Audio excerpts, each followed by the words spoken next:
YAHAWAH, YAHAWASHI, RAWCHAA QADASH. Welcome to another live lesson. The name of this one is Matrilineal. What?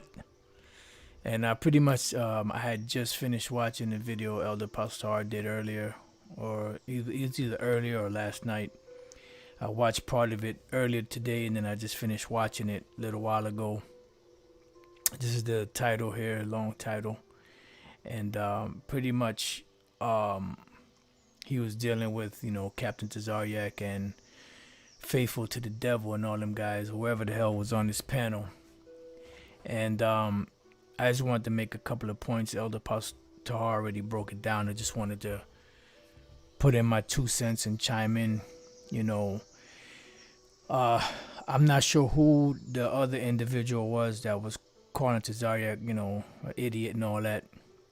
And pretty much, that guy is really the real idiot because he doesn't understand the scriptures. So what I want to do is I wanted to just touch on a couple of things concerning that, and I wanted, to go into something that he brought up in Numbers, the 27th chapter, which we've dealt with this before. And he's trying to say that there are examples of, the lineage going through matrilineal, and that's not true at all, period. And we're going to get some points and show you that that's not true at all. There's no such thing as a matrilineal. If your mother's an Israelite, she's an Israelite. That's it. You don't get your nationality from your mother. It doesn't matter if your mother's an Israelite. If your father's a heathen, guess what? That's a mamzar, a mamzer. That's a bastard. Not the other way around. If your father's an Israelite and your mother's a heathen, you're still an Israelite. So let's go to that in Numbers. You can read the whole thing, but we're just going to go straight to the point. Numbers 27 and verse 8. It says, and thou shalt speak unto the children of Israel, saying, if a man die and have no sons, then you shall cause his inheritance to pass unto his daughter. Right, as the elder pastor broke down, an inheritance is not talking about the lineage. There's a distinction between lineage and inheritance. Inheritance means land, property, assets. It's not talking about, her inheriting all of a sudden now she's in the lineage of that tribe. No, has nothing to do with that. It has something to do with the inheritance of the land and the property and riches of their father. And when you read up above this was the daughters of Zelophehad, which was a Manassite, and they were also of the tribe of Manasseh. And it says, and if he have no daughter, then you shall give his inheritance unto his brethren. Which is what? Other Israelites of that particular tribe that happen to be close of kin. And if you have no brethren, then you shall give it his inheritance unto his father's brethren. Somebody within that tribe. Brethren, men. And this is just dealing with the inheritance. It has nothing to do with matrilineal. It has nothing to do with lineage. It has everything to do with inheritance. And if his father have no brethren, then you shall give his inheritance unto his kinsman, that is next to him of his family, right, of his tribe, that tribe. And he shall possess it, and it shall be unto the children of Israel a statute of judgment, as the Lord commanded Moses. So this chapter that bonehead pulled out, this has nothing to do with lineage. It has everything to do with inheritance. If a man had no sons and he had daughters, he would give his daughters the inheritance. They would keep that inheritance. But guess what? They are not the ones that determine what nationality the child is. Because when you go to the same book of Numbers, chapter 36 and 1, it says, and the chief fathers of the families of the children of Gilead, the son of Machir, the son of Manasseh, of the families of the sons of Joseph came near and spake before Moses, before the princes, the chief fathers of the children of Israel. And they said, the Lord command my Lord to give the land for an inheritance by lot to the children of Israel. Right, because every tribe of the children of Israel received an inheritance of land.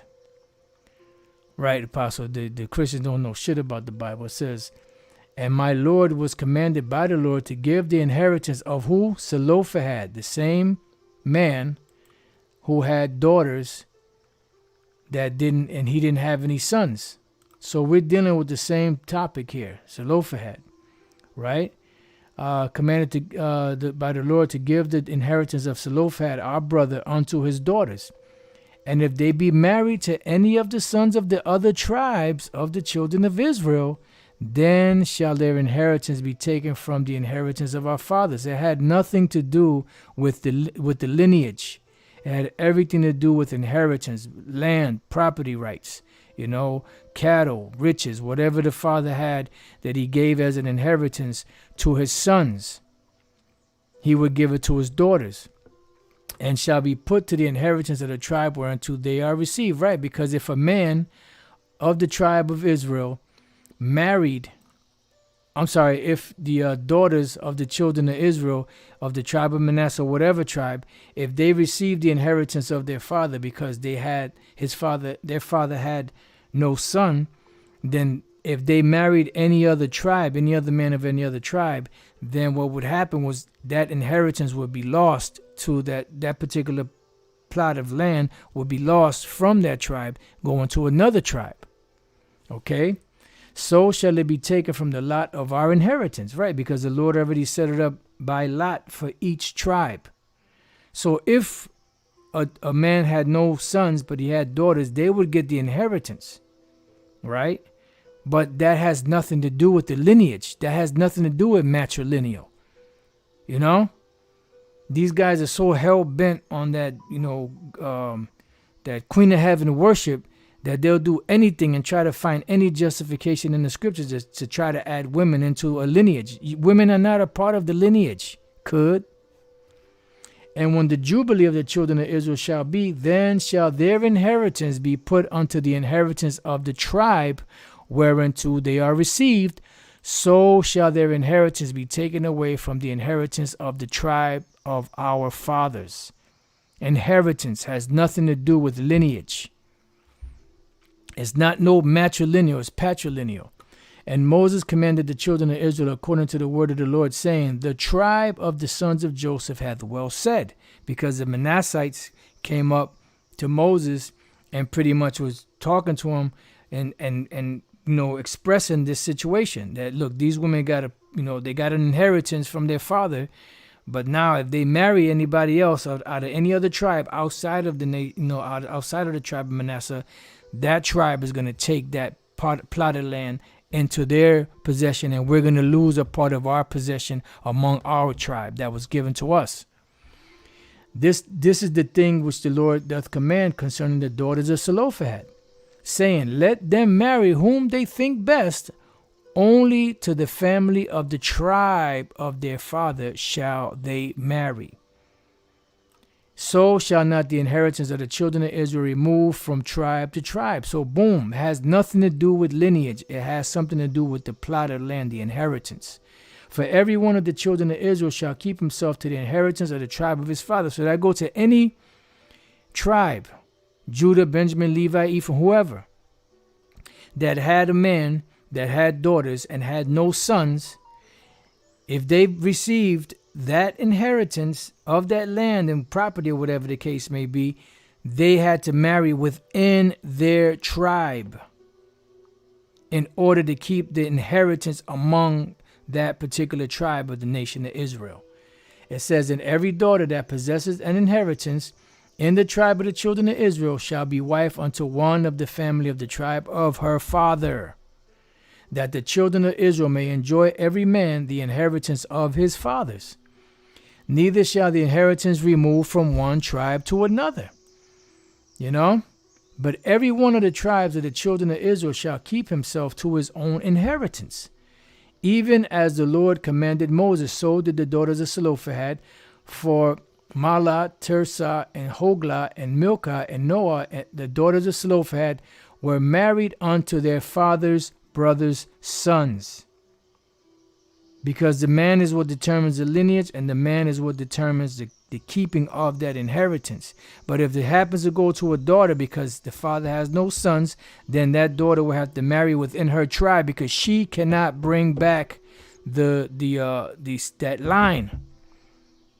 So this disproves what that bonehead said, that you have matrilineal. It proves matrilineal. No, it does not. So why did the daughters have to marry among their own tribe? Because they cannot bring back the tribe. The men only can bring back the tribe. And they were married into the families of the sons of Manasseh, the son of Joseph, and their inheritance remained in the tribe of the family of their fathers. Boom. Period. Point blank, period. Now let's go to First Chronicles, which is something that was brought up years ago when Vocab Malone and his cronies, pretty much bum rushed the camp, that ambush journalism that they did, with their pompous pride, self, and that's what they did. They brought out the same thing. This is First Chronicles 2:34. Now Sheshan had no sons but daughters. So we're dealing with a situation of the same thing happening here with Sheshan, which was of the tribe of Judah. And Sheshan had a servant, an Egyptian, whose name was Jarha. Now, according to what we just read, in the inheritance of the different tribes that not supposed to pass from one tribe to another, if they can't pass from one tribe to another, how in the fuck are they going to pass to another nation? All right? How?